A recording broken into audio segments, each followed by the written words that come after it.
Okay, hello everybody. Welcome to all participants connecting across our different time zones to this global webinar on exploring the evidence on child marriage and social protection. My name is Ramya Subramanian and I lead the research portfolio on child rights and protection at the UNICEF Office of Research in Innocenti in Florence, Italy. I'm delighted to see so many participants joining, and we have a large number registered today, so we hope to see really good participation and discussion in our 90 minutes together today. The webinar is organized by the UNFPA-UNICEF Global Programme to End Child Marriage in collaboration with UNICEF Office of Research in Innocenti, with an intent to look closer at evidence on social protection and its role and potential in contributing to ending child marriage. Today's webinar has three particular objectives, which will be laid out over three presentations this afternoon. First is simply information sharing on recent and ongoing data and evidence initiatives linked to these issues of social protection and its contribution to ending child marriage. The second objective is to provide a more global overview of available data and evidence on where we are on building a robust evidence base to answering some of the deeper policy and action questions on how we need to be strengthening the potential of social protection to end child marriage. Do we have the research and data we need to fulfill this potential? That will be one of the key questions that our panelists will speak to. In the context of COVID-19, these questions assume urgency, not least because of the negative implications we are seeing for child marriage and for girls' empowerment more broadly, but also because of the rapid spread of social protection investments that we are seeing today in response to the pandemic and the economic crisis that has arisen. And we will also explore the questions around the ways in which we can better leverage these new developments to address and support the goal of ending child marriage. Third, the presentations will also take us deeper into one particular social protection program in Ethiopia, closely studied by researchers to draw deeper understanding of country-level findings. We know that child marriage issues are also contextual, and this will allow us to engage more deeply with research-based findings about the linkages between social protection and child marriage in a national context, and to start thinking about how we both build on existing evidence while strengthening evidence gaps going forward as well. Following these three presentations, we have invited two UNICEF country office specialists to give us their reflections and perspectives on the issues raised by the presentations and the connection to their country-level work.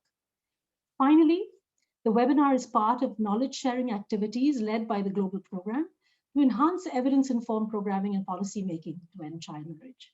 We hope that you join the other activities and webinars that are being planned, with an upcoming clinic for open discussions around child marriage in humanitarian sessions coming up later this month. To make sure you do not miss anything, please do sign up to the Global Programme mailing list if you haven't already, through the link which my colleague Kristen now will post in the chat. So, without further ado, an introduction to our wonderful panelists. Next slide, please. So, our panelists today, we have 5 panelists making 3 presentations. We start with Claudia Kappa, Senior Advisor Statistics and Monitoring at UNICEF Headquarters. We then move to a presentation by Margaret Green, President of Green Works, and Manahil Siddiqui, currently a consultant at the UNICEF Office of Research in Innocenti. And the third presentation will be jointly presented by Tia Palermo, Associate Professor at the University of Buffalo, and Maya Gavrilovich, Social and Economics Policy Consultant at the UNICEF Office of Research in Innocenti. Next slide, please. Moving straight from their presentations, we will invite our 2 colleagues from the UNICEF country offices. Bereket Akele Legasu from Ethiopia is a social policy specialist with a particular focus on social protection, and Tanishta Datta, who is a child protection specialist and adolescent development and participation specialist at UNICEF India. And both of them are also the focal points for the global program in their respective countries. So we will be hearing from them as well about how it looks, what this reality looks like on the ground and how they connect to these issues of social protection and child marriage. So without further ado, I'm going to invite, without further ado, some housekeeping, of course. All participants, of course, will be muted, and we will move between the 3 presentations and the country level reflections before we open up for Q&A. We will be opening up the Q&A via the chat, so we encourage all of you to please, send in your questions as you have them. Our panelists will start responding to those that they can respond to directly, especially if you indicate who your question is for. And we will also then collect a few questions that haven't been answered for a dedicated Q&A session. We are, of course, also recording this event with normal practice, and we will be sharing it with all of you, all of those who are registered, with the slide deck as well after the webinar is over. So without further ado, I'm going to turn over to our first panelist, Claudia Cappa. Over to you, Claudia. You have 15 minutes. Thank you so much, Ramia. Good morning, good afternoon, everyone. It's my pleasure to present the results of this analytical work that we undertook at the beginning of the year to try to estimate the possible impact of COVID-19 on child marriage. And when we think about the impact of COVID-19 on child marriage, of course, we are talking about impacts that can be seen in very different areas. We know that COVID-19, for instance, has increased poverty, is associated with school disruptions, and all these elements are strictly connected to child marriage. But we are talking here about quantifying this impact in terms of the possible increase in the number of girls who get married in their childhood. So in my presentation, I will start by giving a little bit of a background of what we know in terms of child marriage levels and trends, because of course, understanding current levels and past trends is key to projecting in the future and taking into consideration the possible impact of COVID-19. If we can move to the next slide, please. So let me start by, in the first part of my presentation, by giving you an overview of the situation of child marriage prior to COVID-19. And then in the second part of my presentation, I will explain the statistical models that we develop to quantify the possible impact of COVID-19 on the number of girls married in childhood and the results. So let's go to the next slide. So this slide looks smaller, of course, now on the screen than when I was preparing it, but gives you an overview of the trends in child marriage. So historically, if we look at child marriage over the last 25 years on the basis of household survey data, we can see that the prevalence of child marriage has declined. So 25 years ago, the worldwide prevalence of child marriage was staying at about 27%. And now it has declined to 20%. So it's a decline that, again, has occurred over 25 years with a faster acceleration over the last 10 years.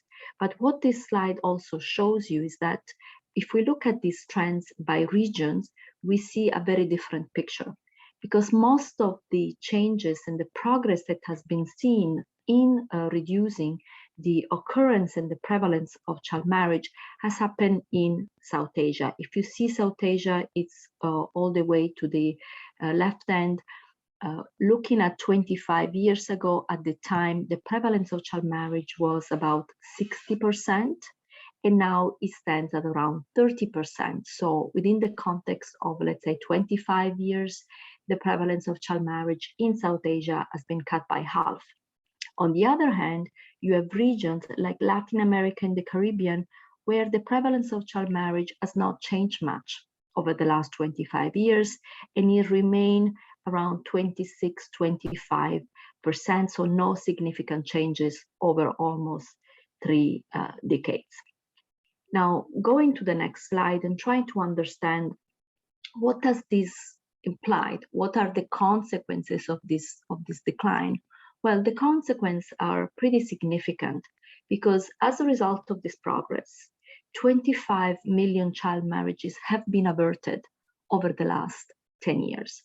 So if we consider the number of girls that we were projected to get married by 2020, and we compare this with the actual number of girls who were married by 2020, we see that 25 million child marriages have been averted thanks to the progress that I just talked about. Now, of course, the next question is, who benefited from this progress? Are there certain population groups, for instance, that were left behind? And this is what this slide shows about. These slides present, again, the overview by regions and globally of the prevalence of child marriage in the most recent age cohort of women, and comparing the level of child marriage among the youngest women with the level of child marriage among older women. So we look generationally at the proportion of women in different ages that were married in childhood. And we do so for women with different socioeconomic background. We look at the prevalence of child marriage and how this has evolved among the poorest and among the richest. The poorest are in light blue, the richest are in dark blue. And as you can see, let's look first at the world. So these are the value all the way to the right-hand side. You can see that the light blue line is flat. Actually, it's almost slightly increasing, while the dark blue line go dramatically down, is get cut by half. What it means is, among the poorest women, the prevalence of child marriage has not changed much. While it's among the richest women that you see a dramatic decline in the prevalence of child marriage. And things are particularly striking in Western Central Africa, which is the second column of values, starting from the left-hand side. You can see that in Western Central Africa, actually over the same time period, comparing two generations of women, the prevalence of child marriage has increased by around going from about 52% to 62% among the poorest women, while among the richest, it declined from about 32% to around 18%. So you can clearly see that this type of progress in certain parts of the world has not been equitable at all. It's actually been accompanied by an increased gap. And again, the case of Western Central Africa is very telling. The gap among the older generation of women was much smaller than the gap in the prevalence of child marriage that is happening today. So what does this tell us?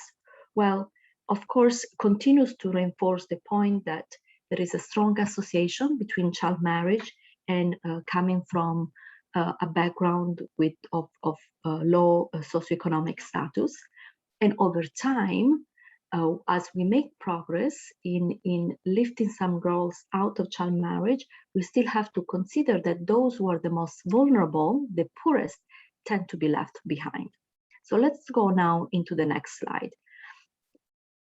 Are countries or regions on track towards elimination of child marriage? In light of this progress, they are not. So the slide, yes. So no region is on track. So even if there has been this progress, no region is on track to be able to eliminate the prevalence of child marriage by 2030, even the regions that have made particular progress. And what does it mean? And this is what is displayed in the next slide. It means that even if we were, again, we are still in the pre-COVID time, because no region is on track to eliminating child marriage by 2030, and because in parts of the world where child marriage remain particularly prevalent, the population of women will continue to grow, it means that even not considering the impact of COVID-19, we project to have between now and 2030, by 2030, 100 million girls who will become child brides over the next 9 years, essentially. So again, no regions on track, and because of the fact that progress has not been sufficient to contrast the population growth, even not considering the impact of COVID, we were already projecting an additional 100 million child brides over the next 10 years, leading to the 2030 year. Now, in this situation, it was already like a mixed picture, progress but not sufficient, let's say, we had COVID. And this is what I want to talk about in the next part of my presentation. What has been the impact of COVID-19 and how can we estimate this impact? So let's talk first about the how. And this is what is a summary of the hypotheses that were behind our statistical model. It was a complex statistical model. We have released a publication in March that give a hint of what the type of calculation and approach we use, but hopefully we will soon be able to publish also a technical paper where all the details about the statistical model will be explained. So we look at 5 possible factors that affect child marriage that have been affected by COVID-19. First of all, the education, access to education that we know has been disrupted. And we look at the literature to understand, in cases of school disruption, what do we expect to happen in terms of risk of child marriage? Because we know that there is a level of elasticity, meaning there is a level of impact on child marriage for each years of school that is lost. So that's how we try to account for disruption in schools. We also look at the economic shocks, of course, in terms of, for instance, increase or decreases in household incomes and how this impact child marriage. And we use this to calculate how the COVID-19 crisis has led to possible increase in child marriage. Then we look at pregnancies, and of course the fact that pregnancy is a risk factor for child marriage. Now the pandemic has possibly increased the risk of pregnancies. We also look at disruption to programs and services due to the crisis in itself that has delayed programs implementation, and try to account for the possible impact of these delays and disruption to program and services to the risk of child marriage. We also look at death of a parent and how this could be possibly associated with child marriage. But we realized very soon on, early on, that the death of a parent is expected to have little direct impact on the risk of child marriage, because first of all, it's relatively speaking a rare event in this age group, but also because the impact of a death of a parent is already considered for when looking at the deterioration of the economic situation of the households. So on the basis of these variables, we then produce this estimate. You can see we already had the 100 million projected girls prior to COVID, new child brides to get married in the next 10 years. And we estimated that because of these risk factors that were triggered by COVID that are very well known to have an impact on child marriage, we expect to have another additional 10 million child brides expected due to COVID. And as you can see, the bump is particularly higher over the next 2 to 3 years, but the impact of COVID is expected to then continue over almost 10 years, because of course we have girls who are now very close to the age of marriage and they will fall into child marriage, but the impact are expected to be felt long over time, including for girls that are now simply too young to be married. When we produced these estimates, we did so on the basis of the situation in 5 countries that account for over 50% of the global population of child brides. But we know that the COVID situation is evolving, and of course, this type of projection needs to be adjusted and updated as the situation with respect to COVID-19 continue to evolve. So this is pretty much what I wanted to share with you. So thank you so much, and I will be happy to answer any question you might have. I will not be able to stay until the end, but if you have any question, please feel free to use the chat box and I will be happy to address them. Thank you. Thank you so much, Claudia. That was really, really sort of sharp. You were actually also within time, so you've generated more time for discussion. Though we note that you won't be with us right to the end, so really echoing her too. There's already a question for you, Claudia, in the chat, and so encourage everyone to send Claudia any specific questions she can answer while she's with us. Particularly interesting, progress but not sufficient. You know, the wealth equity gap is glaring, which really takes us very nicely to the next presentation, which is by Margaret and Manahil. Over to both of you, and I think you've said 10 minutes, but maybe up to 12 minutes since we've saved some time with this presentation. Over to you. Thank you. Thank you so much for inviting us to present today. We're delighted to participate with you in this event on efforts to gain a picture of the evidence on child marriage and social protection. And as Ramia touched upon and Claudia highlighted, amidst the COVID-19 pandemic, now more than ever, we have to consider the potential and opportunity of social protection in preventing and mitigating child early and forced marriage. To share a broad perspective on the field, my colleague Manahil Siddiqui and I are pleased to draw from our global review of the evidence on child marriage. We provide an overview of social protection programs and how they fit with the challenges facing girls who are vulnerable to marrying as children. And we highlight examples of social protection programs and their impact on child marriage. Next slide, please. First, we wanted to highlight up front that child marriage and poverty are very much intertwined. Lacking social protections, vulnerable populations face material deprivation and social exclusion, contributing to child marriage. Marginalized girls face increased risks due to vulnerabilities that arise from their age, sex, ethnicity, disability status, caste, socioeconomic status, and so on. Girls who marry as children are more likely to be poor to begin with and to remain poor. As the World Bank frames it, in a world filled with risks, social protection systems help individuals and families, especially the poor and vulnerable, cope with crises and shocks, find jobs, invest in the health and education of their children, and protect the aging. Manahil, can you define social protection for us? Next slide, please. Well, the literature presents many definitions of social protection. Essentially, social protection aims at preventing, reducing, and eliminating economic and social vulnerabilities to poverty and deprivation.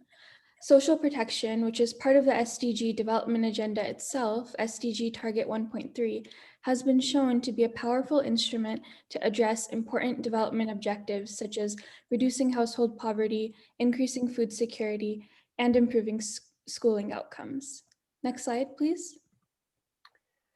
The work we're presenting today is part of a systematic review of the global evidence on child marriage published between 2000 and 2019 in English, French, Spanish, and Portuguese in all geographies, not just low and middle income countries, and including the peer-reviewed and gray literature documenting the trends, causes, consequences, and efforts to prevent and mitigate child marriage. The social protection literature forms one small subset of the research that was captured in our global picture of the evidence. Manahil, could you say a little bit more about the evolution of child marriage research and where the social protection literature fits in? Yes, Meg, it's actually quite remarkable. As you can see, our broader systematic review highlights major advances made in understanding the practice of child marriage. So you can see that in the early 2000s, our knowledge of child marriage was extremely limited, with only a handful of publications on the topic. However, 2013 was a turning point. Major global events leading up to 2013, such as the founding of Girls Not Brides in 2011 and the UN Day of the Girl Child in 2012, surely contributed to this. It's noteworthy that between 2015 and 2019, 68% of our 1,068 child marriage publications included in our review were published. In 2015, of course, we had the SDGs, which included a specific target to eliminate child marriage, increasing the prominence of the issue on the global agenda. So where does research on interventions and social protection more specifically fit in? Our review found a very small distribution of the evidence on interventions to prevent child marriage compared to more formative research on child marriage, such as its prevalence and trends, causes and consequences. Social protection programs make up an even smaller proportion, although it is notable that these programs represent a range of geographies and also have been implemented across this time span. There was this incentive program, Kishori Konta in Bangladesh, which delivered cooking oil to families of girls who remained unmarried, and that lasted from 2007 all the way until 2015. And in another case, the Oportunidades program in Mexico began in 1997 and continued until 2019. The success of these early interventions have led to the expansion of similar approaches across regions. Next slide, please. And yeah, great. Meg, can you, why don't you present the theoretical framework we constructed?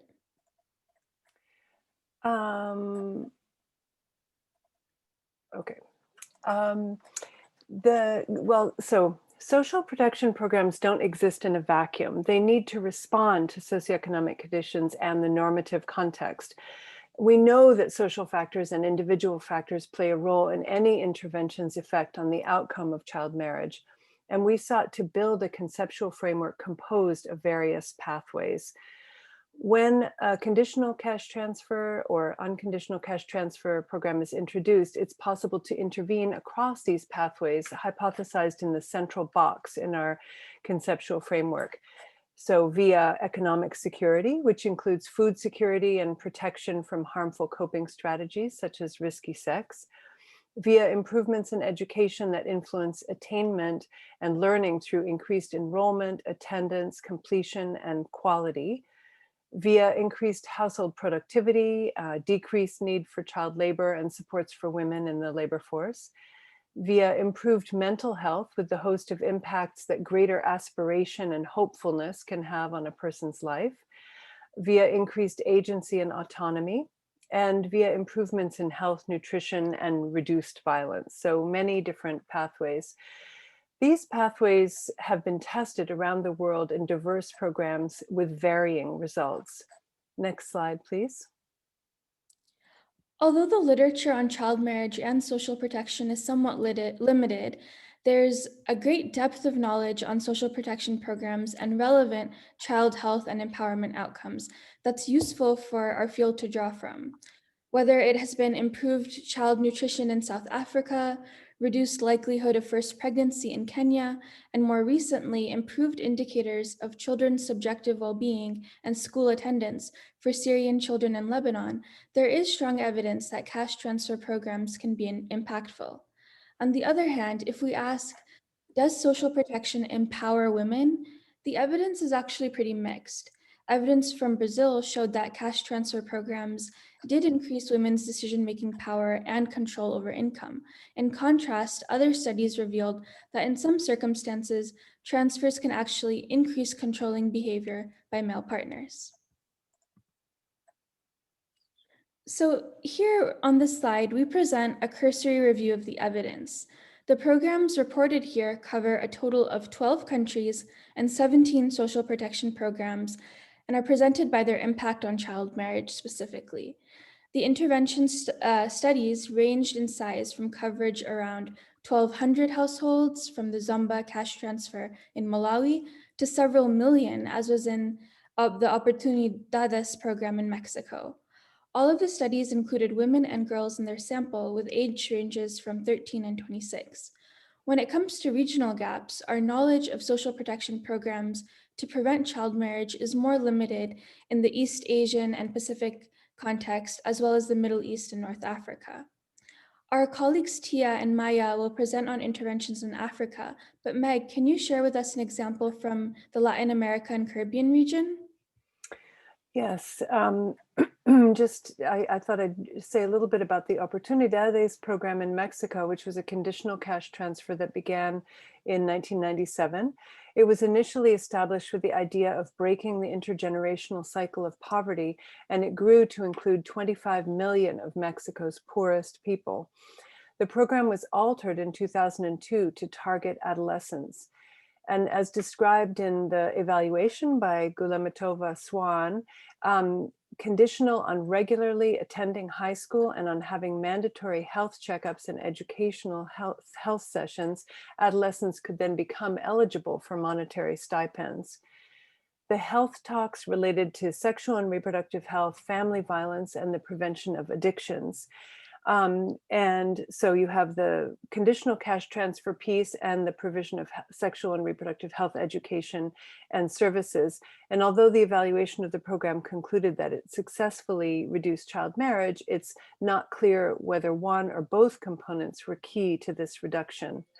By delaying the onset of premarital sex, young women in intervention areas not only married much later, but also delayed their first and second children.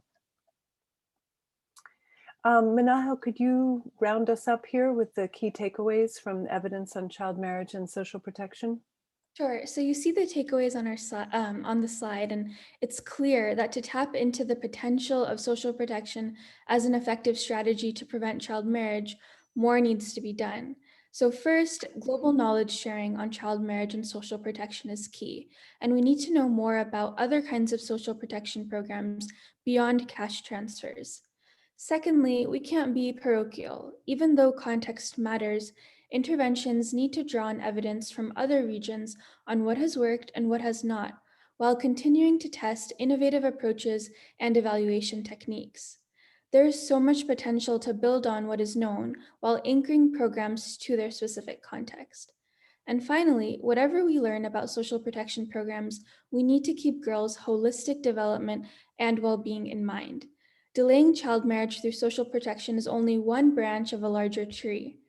Our movement to prevent child marriage and achieve a world where girls are free to decide not only if, when, and whom they want to marry, but also where girls and women are safer, healthier, valued, and empowered rests on a holistic, girl-centered approach. Thank you. Thank you so much, Meg and Manahil. I think really nicely coordinated joint presentation. Very striking takeaway, of course, is that the smaller proportion of studies that you found were actually solutions focused. So clearly an area for greater investment, and within that, social protection is also quite small. But even despite the small size, there's some quite robust studies I think you mentioned, and so I think that we will now learn more about that from Tia and Maya, our next speakers. So Tia and Maya, over to you. I think you have 15 minutes. Good morning and good afternoon. Next slide, please. Today, we're going to be talking about evidence on cash transfers and child marriage from the Transfer Project. And then my co-presenter, Maya Gavrilovic, is going to present a case study from Ethiopia's Productive Safety Net program. Next slide, please. As we saw in the previous presentation, child marriage has multiple drivers, including poverty and social norms.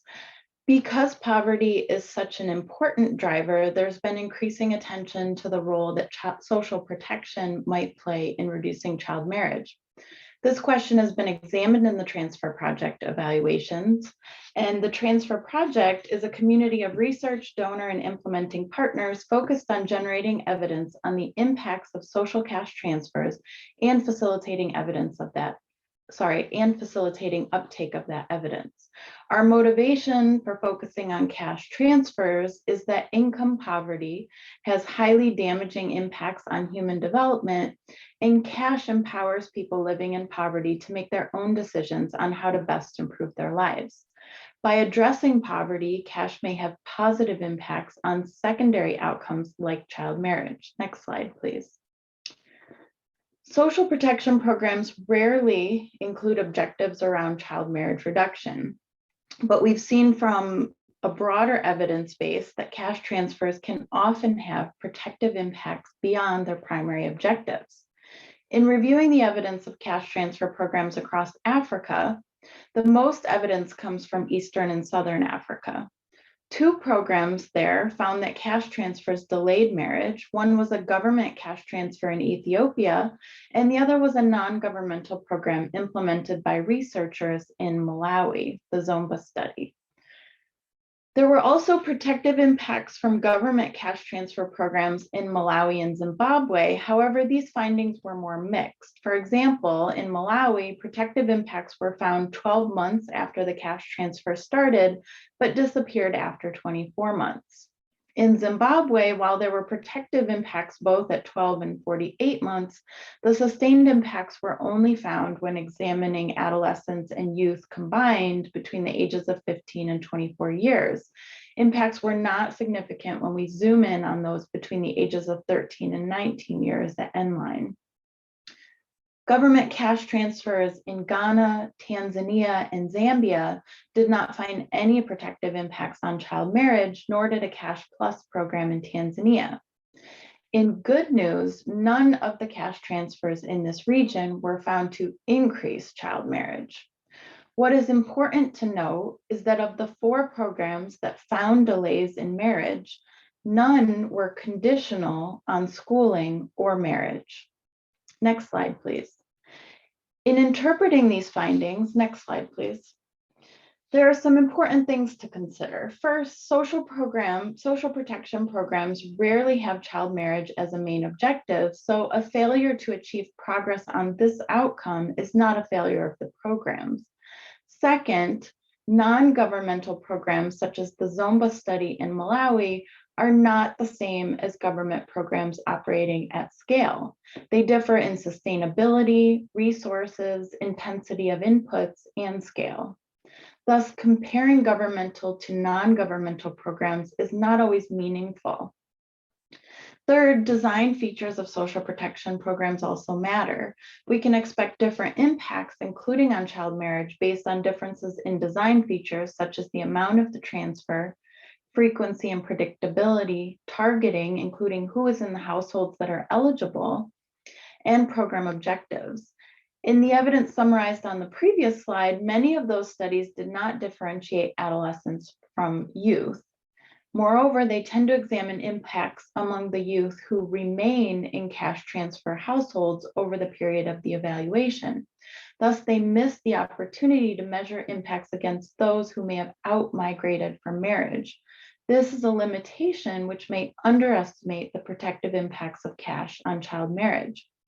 Finally, context matters. What cash can do in one setting may not be replicated in another, for example, where social norms are a larger driver of child marriage than poverty is. Next slide, please. In conclusion, there is some evidence that cash transfers can delay marriage. There is even stronger evidence that cash transfers can affect the pathways and risk factors, including protective effects on school attendance and food security. Overall, more linkages between cash transfers and other services or interventions need to be tested. The evidence base is light on these linkages, and we need more studies. For program folks out there, it's important to reach out early to researchers when you're planning these types of pilots so we can help you measure what you're doing. Questions we need to understand include, can these be linked without overburdening one system or the other? And if not, what steps must be taken prior to envisioning these linkages? This includes consideration of what cadre of professionals will be implementing linkages between social protection and other sectors, and what their current workload and funding situation is. Thank you, and over to Maya. Thank you kindly, Tia, and hello, good morning, good afternoon to everyone. It's a real pleasure to be able to talk about our case study in Ethiopia and sort of present a little bit of a deep dive into how social protection, particularly the safety nets, can actually impact the behaviors and decisions around child marriage. And Tia and I were part of the study that was commissioned by UNICEF Country Office in Ethiopia. So it's a, okay, a little bit of problem with, next slide, please. So what I'm going to talk about is a descriptive assessment of how the productive safety net program in Ethiopia is affecting determinants of child marriage and also kind of map the pathways of impact. Just to give you a bit of a rationale for why we did the study. I think for those of you who are not familiar with the context of Ethiopia, I mean, child marriage is a very salient and very widespread sort of phenomenon. It's also a highly recognized policy issue. And there has been over the years, over the decades, a lot of government investment into reducing the child marriage practice, which is also very much kind of spatially and localized phenomenon in Ethiopia in certain regions. And they have made a progress because in 2005, almost 60% of girls were married before they were turning 18.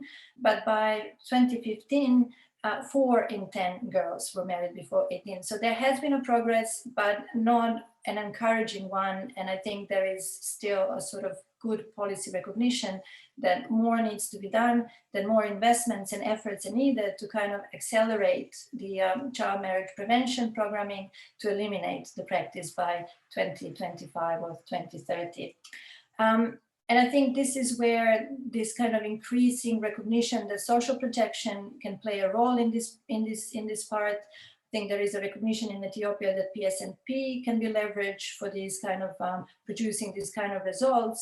So there is an impetus to kind of understand how large multi-component programs such is the PSNP can actually achieve the results at scale. Compared to sort of more smaller scale pilots. There has also been a previous research that has produced some suggestive evidence. This was done by Horinat Melekasha in 2017, which produced suggestive evidence that PSNP has delayed out migration of girls among the households, the PSNP households. And this was interpreted as an important kind of positive driver of delays of child marriage. So it was in this kind of context that UNICEF country office in Ethiopia has invited us and commissioned the study to kind of dig deeper and see what is the role and what is the opportunity of the large-scale national programs such as the PSNP on child marriage. Next slide, please. So I have to say that this study that today I'm talking about, it's part of a larger impact evaluation that we are undertaking in Ethiopia in a specific region of Amhara. And I will be talking about the pathways of impact, but the study that we have conducted, it's a mixed method study, had actually multiple research objectives. So in addition to looking at the pathways, it was also assessing the child marriage prevalence within the PSNP households. And it also had a very kind of strong component of trying to sort of tease out the attitudes and the knowledge that families and girls and parents held towards the child marriage. Also, it was trying to unpack the drivers of child marriage at the household and the community level, as well as the kind of decision-making patterns, particularly among the girls and boys. Next slide, please. So this is a descriptive mixed methods assessment. It's not an evaluation. So we're not really, we're not evaluating the impact of the PSNP. And with this study, we're not making conclusions for the full socioeconomic distribution of population, but we are really kind of honing in into a specific population of the PSNP clients. Next slide. And as I said, I mean, we have been using, for the analysis, we have been using the baseline data of the ongoing longitudinal impact evaluation of the ISNP pilot in Amhara that is being funded and by UNICEF and SIDA. Next slide. In terms of the sample, the quantitative sample was quite large, and we have surveyed female caregivers in almost 5,400 households. And then we complemented that with a qualitative study, which was much smaller in scale, but more in-depth. So we conducted a series of matched in-depth interviews with unmarried and married girls aged 12 to 24, and also their parents. And we complemented that with some of the key informant interviews with frontline workers. Next slide. Next slide.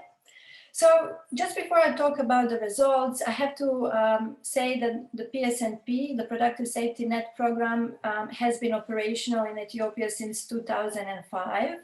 It's really one of the sort of largest public works interventions, I think, even in the world, but it's not primarily and explicitly focused on the child marriage prevention. It's a safety net, which actually is, its main goals are food security and ensuring that rural populations are resilient to chronic and seasonal shocks, and it's focused very much on the livelihoods enhancements. It's a multi-component. I mean, it's focusing on both public works. It has a public works element for households that have enough labor to engage in public works, but it also has an unconditional cash transfer element for those labor constrained households that are usually composed of elderly or chronically ill or female headed households. it needs to be sort of also highlighted that PSNP in its scope and remit and objectives is continuously expanding, and it's evolving beyond its just food security and resilience focus to ensure that the program is also addressing some social development outcomes. And also as a multi-component program, it contains design features and activities, including like behavioral change and communication, sensitization events, also the engagement of the social workers and the case management, which play an important but implicit role in preventing child marriage and also kind of promoting demand for education. Next slide, please.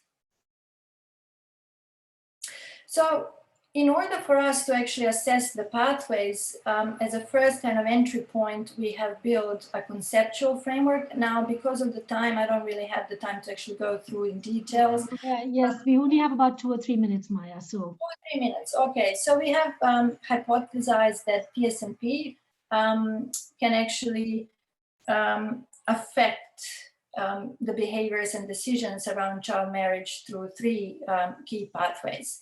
The first one is improving household level economic security. The second one is increasing investments in education and building the human capital. And then the third one was focusing very much on the attitudinal shifts within the community and within the households. Next slide, please. So in terms of the study results, it's very important to kind of interpret the results within the context of the drivers. And I think slightly in comparison to what previous presenters were discussing and kind of seeing poverty as one of the key sort of determinant, we have found that actually drivers in Ethiopia in these specific settings are complex, they're multifaceted and entangled, and that poverty only plays, it's just one among many factors. We have found that gender and religious norms, which very much restrict girls' agency and premarital sexual activity, and this kind of importance of maintaining chastity and family honor for families was a principal driver of marrying girls. Next slide.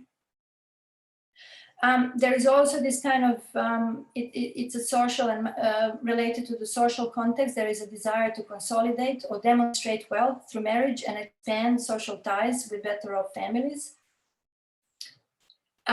Marital norms, which very much influence parents' decisions and limit girls' agency, but also the marital norms limit agency of parents to avoid or break marriage proposals, as well as limited value placed on girls' education.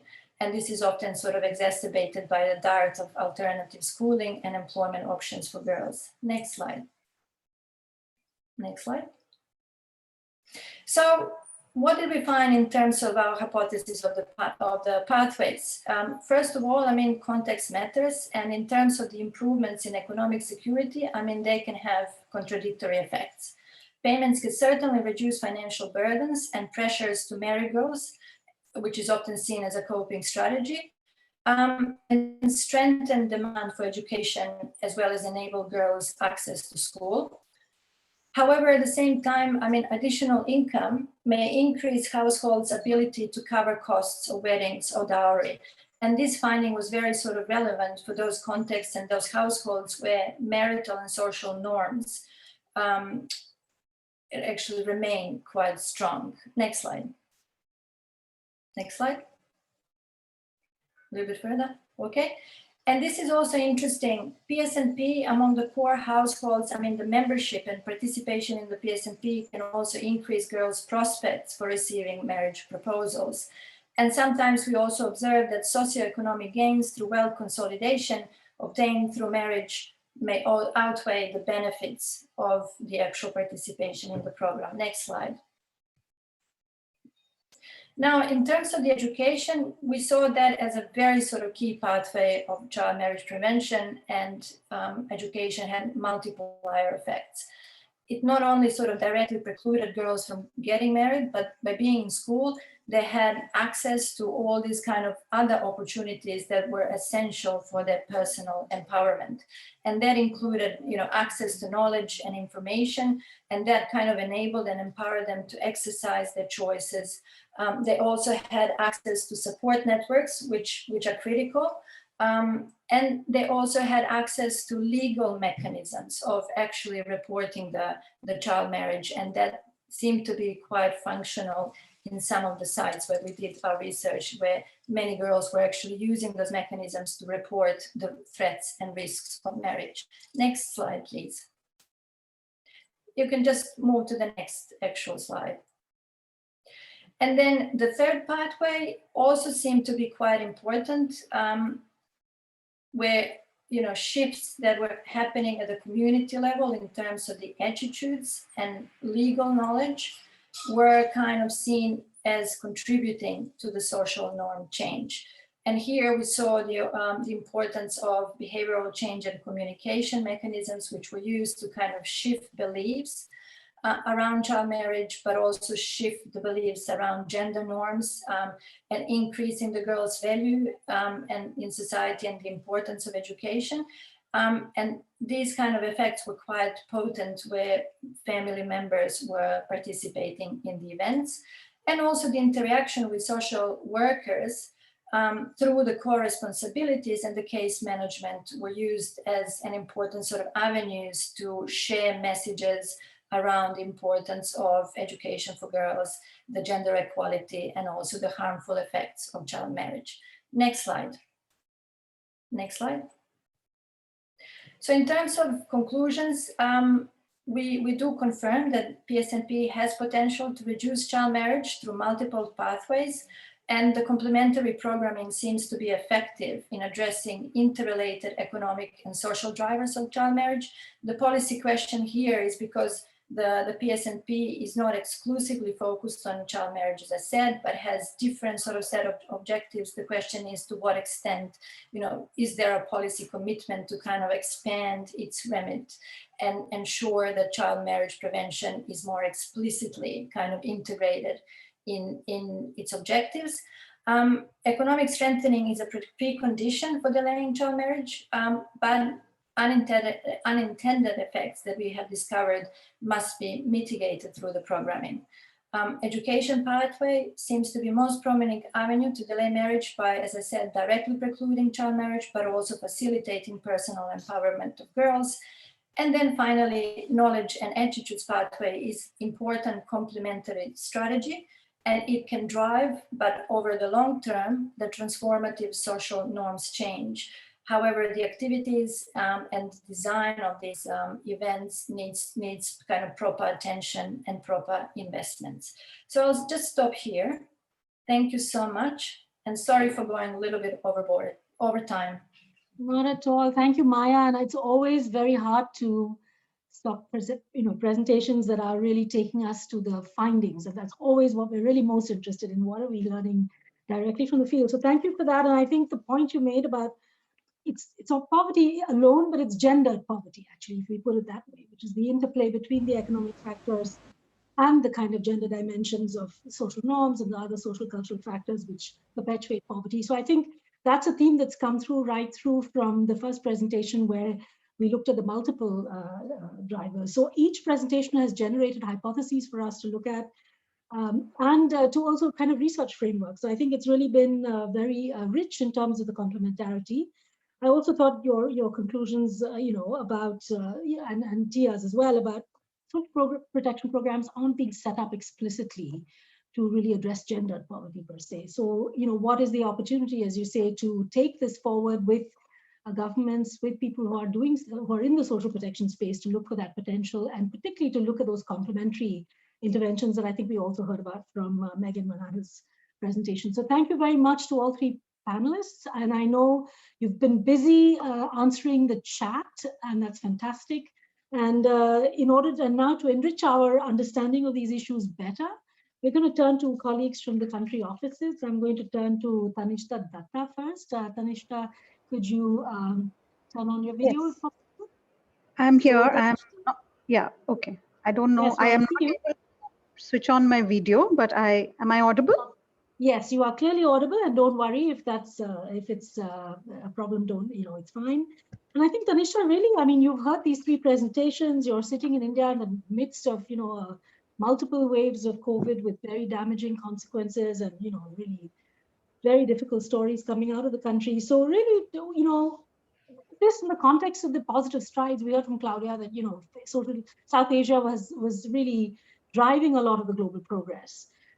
So really, what do you reflect from where you are sitting about the impact that COVID-19 is going to be having on these gains, and in particularly looking at the evolving impacts of the pandemic? We still haven't seen the full scale play out, and it also depends on what governments do to mitigate some of the risks. So what are some of your reflections perhaps on how social protection has played and can continue to play a role? How does it need to be strengthened? And what are some of the challenges and opportunities that you see in this context? So over to you for a few minutes, maybe to tell us about that from India. Thanks, Ramya, and I think thanks to all the speakers so far. It's been a fascinating set of presentations, all tying up one to the other. I think the various pieces, and you're right. I mean, as I hear, I'm also reflecting on Claudia's presentation about the projection made about the additional burden, let's say, of child marriage due to the pandemic. And I'm just reminded, just this morning, I was seeing a news article from one of our states, Madhya Pradesh, which is also part of the global program, that reported that already they have prevented more number of child marriages in the first 6 months of this year than in the entire last year. So it's also about the impact of the pandemic in these various waves, right? So it's this repeated assault kind of a thing. And we are definitely very concerned about the reversal of gains that India has seen on child marriage over the last decade. I don't want to really get into more about what's really happening, because I think enough has been said also about the kinds of ways in which it can be impacted, the prolonged school closures, the economic distress, the lack of availability of services. They all play into each other as well. We see that apart from school closures, even where schools are open, girls are more disadvantaged and not able to access digital schooling, for example, because there is just one device in the household and that device is normally prioritized for the boy. So these are some of the kind of things that we are grappling with right now. We are also seeing some very interesting and very sad sort of reflections from the field as well, where we see parents talking about it now being cheaper to organize marriages, and that also driving it. Apart from just the economic distress, there's a lot of that happening as well, because lockdowns, the restrictions on the number of guests seem to be a perfect sort of providing a perfect kind of a protection also to parents to push girls into marriages as well. And I think this is all where the social protection piece comes in. And in India, of course, the most common form of social protection that we've seen are the cash transfers at scale, which have been in many states, which are designed specifically for child marriage, but even otherwise, there are several such schemes that we've seen. And again, the evidence, I think, is similar to what the global evidence suggests, that these seem to have an impact on delaying the age of marriage, but one is not very sure, and the evidence becomes a little bit more blurred when it comes to looking at other outcomes of adolescent empowerment and shifting gender norms or leading to transformative norms, which is also now an objective of the global program. So as I think about some of these issues and I reflect on some of the lessons that we've learned in India, maybe very quickly I'll cover a few of these. One is that the convergence of smaller or multiple, let's say, social protection schemes into a larger flagship sort of program is, I think, very critical. For example, the BBBP program that we saw, which attempted to do this in terms of having a more single window approach to a lot of different schemes that various departments, etc., may be running. And I think that leads to some more coherence, that leads to better coverage and ability to access these schemes as well. It also sort of makes it worth the while, because otherwise the amounts and transfers that you get across many of these schemes by itself are not transformative enough for families. The second learning I think that we have is that, social protection cannot also be seen in these very sectoral silos. We are still struggling with it. You have social protection for health, then you have something for nutrition, you have something for sanitation, and then you have something for protection. And there is really, not much focus on the whole life cycle of an adolescent and or a child, and the various needs that a child or a girl specifically has. And to also make it aspirational for families to be to be able to see that whole change in the life cycle. So I think that is a lesson that we have as well. The third area I think I want to stress on is a lesson that we've learned is that universal targeting I think works much better.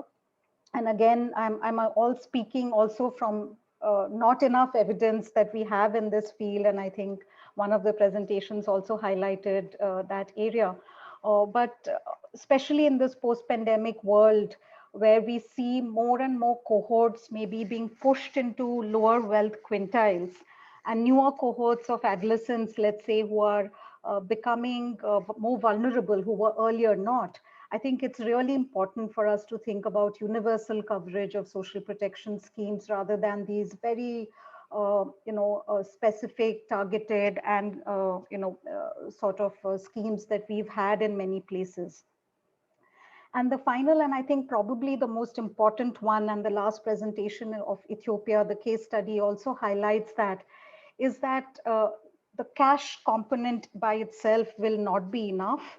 And there is really need to think about the plus components. And therefore, a lot of focus in India right now for us is to look at the cash plus, as we are calling it, and what can be these plus initiatives, whether they are flexible learning opportunities for girls to continue education, linking with the skilling and employability areas, mental health, sexual reproductive health services, or gender-based violence related case management services. These are all a gamut of things I think that we have to see in totality. Because again, I want to stress on the fact that we are not just looking at delaying the age of marriage as our goal, but really to be able to invest in the empowerment and the pathways of empowerment for adolescent girls. So it's very important for us to also have a more aspirational model for social protection than we've had in the past. In terms of the challenges, and I will stop right after this, is I think what we are seeing now, and Claudia's presentation also showed the lesser decline or the slower decline of rate in South Asia of the lower quintiles of girls, and of the child marriage in the lower quintiles of girls. So therefore the last mile. And how do we really reach the last mile? How do we make our social protection and other approaches of ending child marriage really accessible to these populations? The other area is also on, not enough very adolescent-centric programs and services that we have. So when we are now thinking about plus, and we want to link it up to, child marriage-related cash programs, one is really struggling to find really the right fit with adolescent-centric services. And this is something I think we'll have to think about, invest in, advocate for, and also build the evidence for in the coming months, because it's an 8-year-old girl's requirements are not the same as a 14-year-old. So this is something that we really need to think about. And finally, I think one of the biggest challenges we have is really building the evidence of the efficacy of many of our existing cash programs, because we largely work with the government. We are largely working to strengthen government delivery of cash transfers or cash plus programs. And these don't always necessarily lend themselves to being evaluated, assessed, etc., that easily. And so there is that challenge for us to be able to have these very neat lines to say, this is what's working and this is what is not. But it is a challenge that we'll have to find ways to overcome. And today's discussion, I think, is also throwing up several such ideas and also cases from across the world that we can draw upon to also learn from and replicate here. I'll stop here, Ramya. Thank you, Tanisha. That was super rich. And of course, we'll have you staying on for the Q&A in case there are questions you can also come back to. I thought that example of the unanticipated consequences also, right, about the ways in which the pathways we don't think about, such as costs of marriage coming down. And, I think some really fascinating insights. I think you raised issues about scale, which was kind of addressed a little bit in Tia's overview, and the design questions. And I think you said the opportunity was to maybe build some coherence and expand coverage. But of course, we still are stuck with sectoral silos, and making these complementary arguments is essential, but not easy. So I think some really good insights. And I just think on the question of the universal versus conditional, I think the jury's, I don't think we have enough evidence to rule one way or the other. So I know, and I'm sure, and I'm seeing a little bit of the chat, I think Tia's already speaking to some of this, and we can't really say one way or the other. So yes, we do need more research at the start of programs, as Tia said, to really help us understand these better and more consistently across contexts. So with that, I'm going to thank you, Tanishta. I'm going to turn to Barakat for a few minutes. Barakat, I hope you are there. Can you unmute? There you are. Okay. So Barakat, I have a similar set of questions, but of course we've heard a lot about Ethiopia in Maya's presentation of the case study. So maybe just asking you to reflect a little bit on what you heard, but also building on from that, because we also saw a comment in the chat that Ethiopia has invested in also policy roadmaps, costed policy roadmaps. There are national roadmaps. There are efforts underway. So in the context of what's happening with COVID, and then both the challenges and the opportunities, let's not just look at it as challenges. What are you seeing as sort of possible ways in which social protection can play a bigger role in kind of contributing towards ending child marriage? So over to you, so for maybe 4 or 5 minutes. Or less. Okay. Okay, thank you, Ramya, for giving me this chance to reflect the country perspective. Yes, it is true that the COVID-19 really exacerbated and increased the prevalence of child marriage. This is due to several reasons in a country. This is part of, it's also mentioned that the school closure was really the major factor, because the school are one of the best platforms that students, especially girls, where they exchange information and report some potential incidents of early marriage through the girls clubs. Now also boy clubs is coming to engage men and parents. So through teachers, the school platform, that was a missed opportunity during the COVID. The other factor is also, of course, the existence of COVID hinders somehow the access to the availability of social service, which includes also the health, the legal, and of course education, especially in the first 6 months. That was also the factors.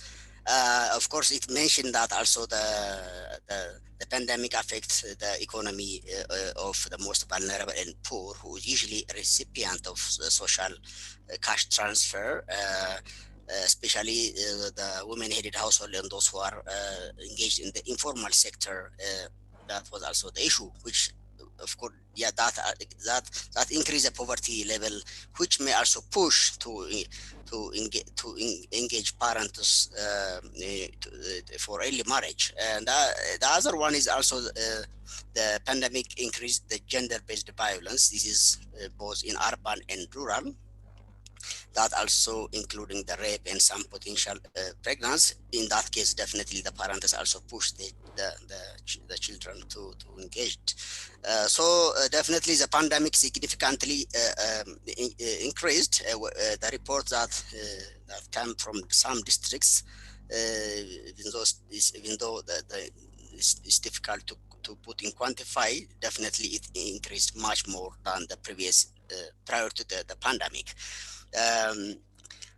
With regard to the social protection, particularly the programs that UNICEF Ethiopia is doing the building an integrated safety net program for the most vulnerable and women and children in rural and urban Ethiopia that Maya earlier spoke definitely contributed a lot in ending the early child marriage, particularly when it is linked to the available service. The complementary service is really indispensable. Otherwise, simply the cash transfer may not have a positive impact unless it is complemented with other services and connect, especially with the role of social workers in our pilot program was significant.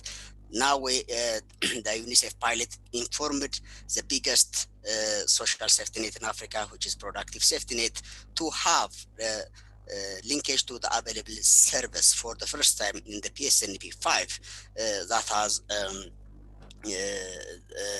mainly to connect the beneficiary with available social services, including education, legal, health, and so on. So the role of the impact that we have seen in our pilot is like this primarily is by means of the social workers.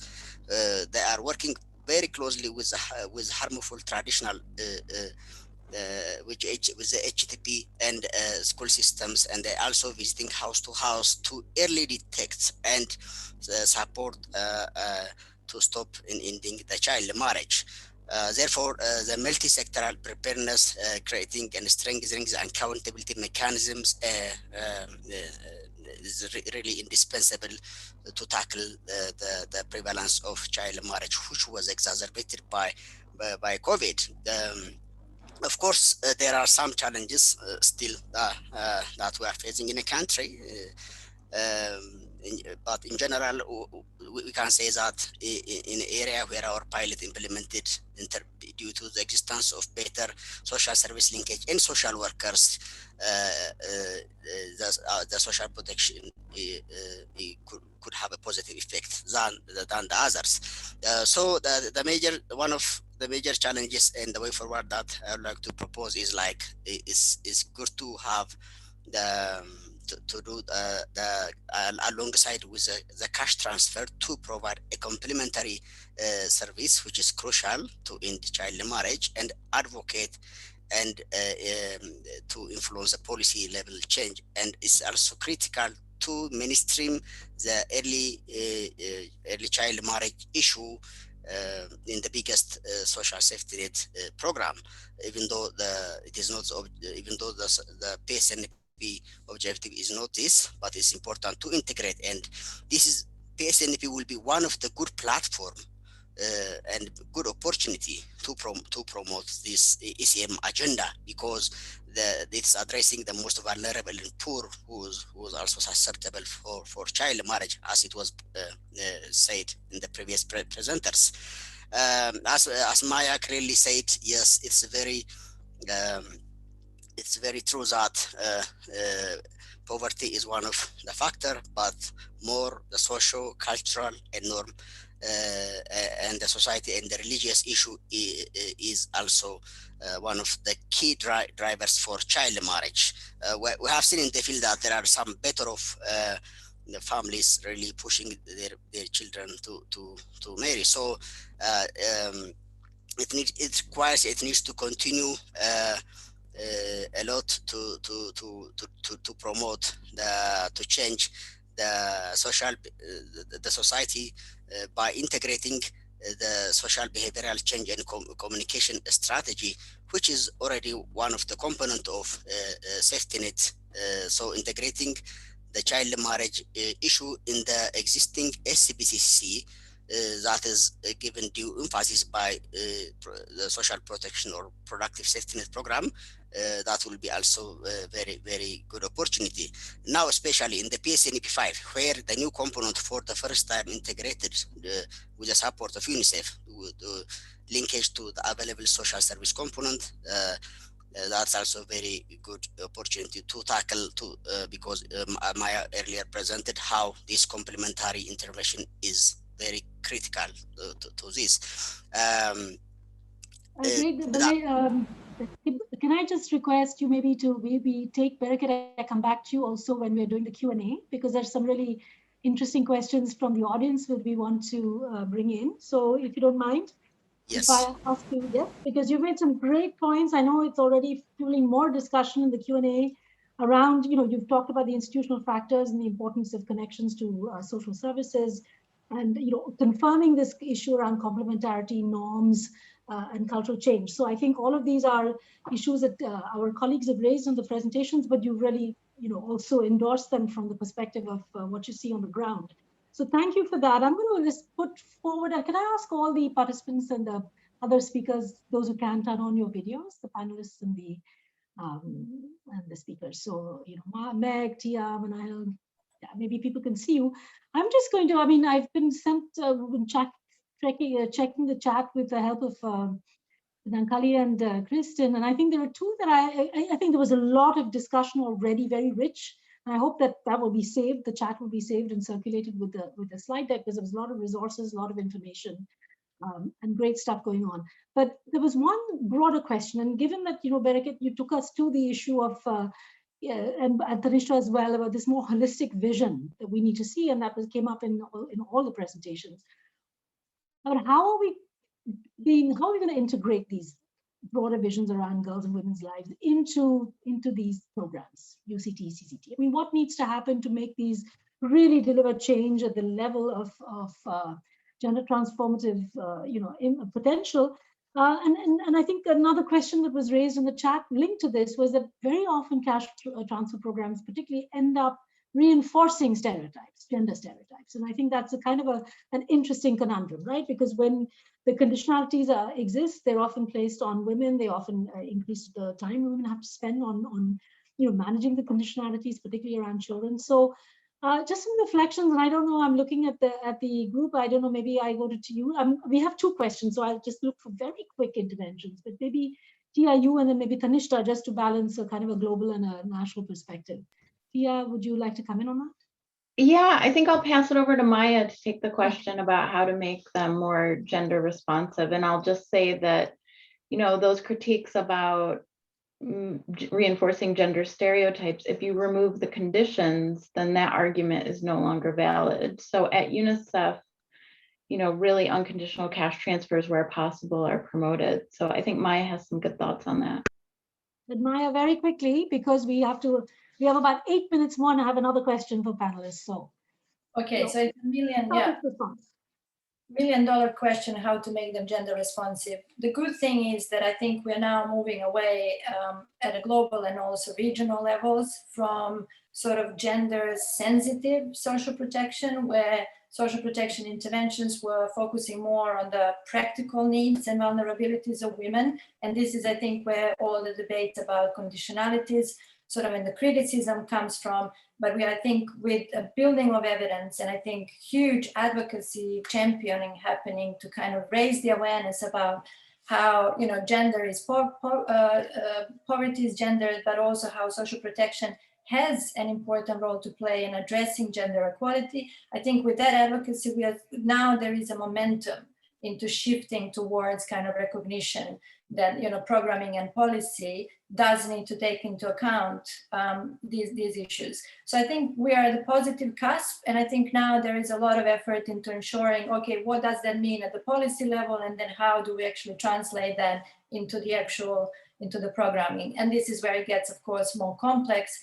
And also, how do we make sure that we build the sort of institutional, operational monitoring systems in ensuring that gender responsive provisions at the design level actually get effectively implemented in practice? So I'll just stop there. Thank you, Maya. And of course, I can't resist a little shout out to a new and ongoing research program at UNICEF Innocenti, in which you're involved, Tia, and other colleagues, which is the Gender Responsive and Age-Sensitive Social Protection Research Program, where we're hoping to answer some of these questions in greater depth. So please, I think I'll try and put a link if I can, or share it later, but it would be useful to look at what we've got there. We've got a lot of resources on precisely some of these questions.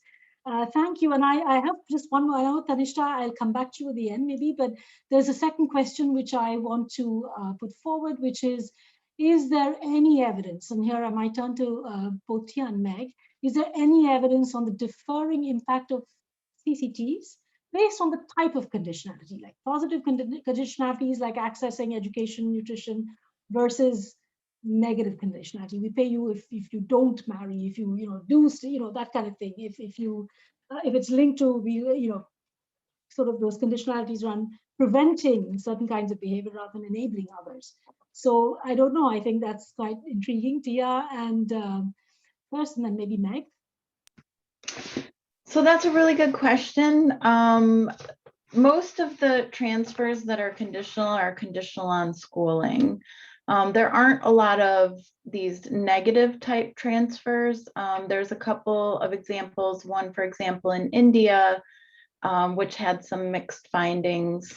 But I don't think there's a lot of evidence about specific conditions and differences in that. But when we think about if we want to have these large scalable population level effects, I think what we need to think about is how do we link different sectors to really leverage and amplify the effects of cash transfers. So I don't think it's productive to think about how can we condition cash transfers on very specific behaviors for those gender reinforcing stereotype reasons, but for also autonomy and empowerment reasons. The problem that poor people have is that they're poor. It's not that they don't know how to best use their money. We don't need to tell them how to use their money. They know. And so I think we need to think about how can we amplify the positive effects of cash transfers on food security and poverty reduction and school enrollment, all of these very positive effects. How do we amplify them? And we can do that by linking across sectors. And we really need to pilot more of these linkages. We don't have a lot of evidence from these really ambitious intersectoral linkages. What we have is a lot of NGO and researcher programs that implement a program that has multiple components, an economic component, a health component. That's just not sustainable. It's not scalable. So we need to think about how can we link these sectors and who's going to operationalize those linkages. We really need to be thinking about the social worker workforce, investing in them, having more of them, and clearing their plates so that they can really focus on those linkages and not the administrative tasks of program administration. Thank you, Tia. Very clear, and I think you've also put a lot of information in the chat, which is really rich and food for thought. Also, Maya.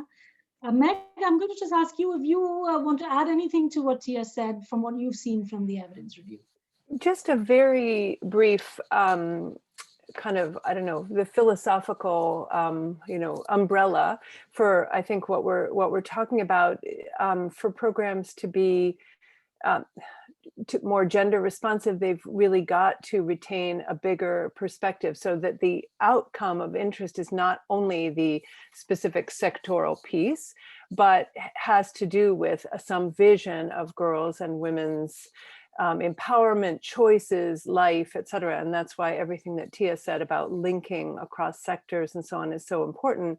It's much more difficult, but we have to keep our eyes on that much higher prize and not just get distracted by the very specific sectoral outcomes that we're working on, over in this corner here with a particular program. Thank you. And I think both of you have really kind of taken us to that issue of scale and systems, which I think is really where we need to be looking at the evidence as well and the research. So thank you for that. We have about 2 minutes more for wrapping up the Q&A, and I'm not going to ask any more questions, but I'd like to invite panelists to just wave at me or speak up if you'd like to add anything to what you've heard that you think wasn't covered, or that's something you'd like to talk, but only 2 minutes left. So a last word for anybody, a thought or something to share that you feel you'd like to emphasize? Anyone? Tanishta, Barakat, I can't see you. Yeah, Ramya, can I come in?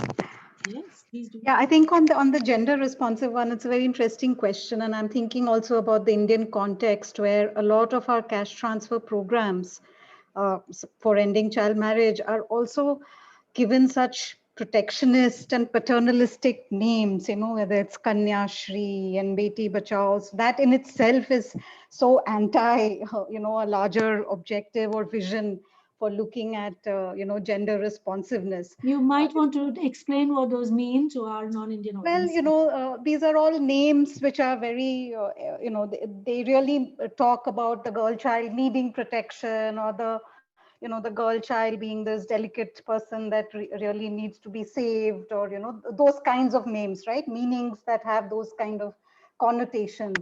So I think, even if we manage to advocate to shift away from these kind of nomenclatures, will be a big success for us in the Indian context. But having said that, I think some of the things Tia said were really, really relevant. I mean, going beyond just the cash, what is it that we really need to invest in? The workforce, the services, having pathways for girls to be able to access various opportunities. I think these are really where we'll make a difference actually in the lives of girls. Thank you. Thank you, Tanishta. And with that, we come to the end of the Q&A. There was so much interesting discussion going on in the chat, a lot of questions about rights and about, already entitlements, right? So, we have so many of these already enshrined in what we have. So how do we realize it, and how do we finance it, and how do we persuade governments to do that? So thank you very much, the panelists. I now turn over to Nankali Maqsood, the Senior Advisor for Child Protection at UNICEF and the coordinator of the UNFPA-UNICEF Global Programme to End Child Marriage, for her reflections basically on the webinar, on what she's heard, on the thoughts on how we keep such dialogue continuing, to keep learning from the evidence. And I think that's really, really critical. And also, of course, from practice on the ground, and to build synergies really for this. So take it away, Nankali, and see us out. Thank you so much, Ramya. Thanks so much to all the panelists and all the huge number of people who joined the call. I don't want to repeat any of the great things that have been said. I don't in any way have that level of expertise, but I'm really grateful to be able to be in a panel of such strong women with such great knowledge. For the global program, our interest is to be able to bring to you, global experts, the latest evidence on, a number of policy options that we think countries are going through. This is very much triggered by the questions that you bring to us. So, please do keep raising questions about what it is that you'd like to be able to do, what you're considering at country level, and we will then, source out what's the latest evidence and who are the global experts to be able to bring to you for your consideration, for your reflection, etc. My final word is, we have, less than 9 years now to go. We made a commitment for the 2030 goals to achieve elimination. Last year and continued into this year, COVID has hit back significantly on us. We already had 100 million child brides to deal with. We have 10 million more. So the task is huge for us. And so there's many things that we need to be able to consider to ensure that we get ourselves back onto track and achieve that elimination goal. And I think that social protection programs are one of the key policy options that we have. I hope that you've appreciated the session today. The experts that have been brought on board. But one of the things that I really liked that somebody raised was that this is one of a few policy options. It's not, kind of the magic key to everything that you can do in terms of addressing elimination of child marriage. We have discussed with my colleague Ramya that we might consider bringing in another one of these webinars a bit later in the year. So we will be kind of summarizing everything, sharing all the PowerPoint presentations, the resources that have been shared during the chat box, and those will come at you. For those who are interested in having further discussions with any of the panel members, please feel free to reply back to that email and tell us if you'd like to be able to hear more and from who and about what. We're here to serve you. We're here to share as much information as possible for you. For now, let me say thank you very much. We've gone 1 minute over time. Thank you to our wonderful moderator who's done so well in managing time and getting us to this point. Bye for now and have a great day. Have a great evening. Thanks so much.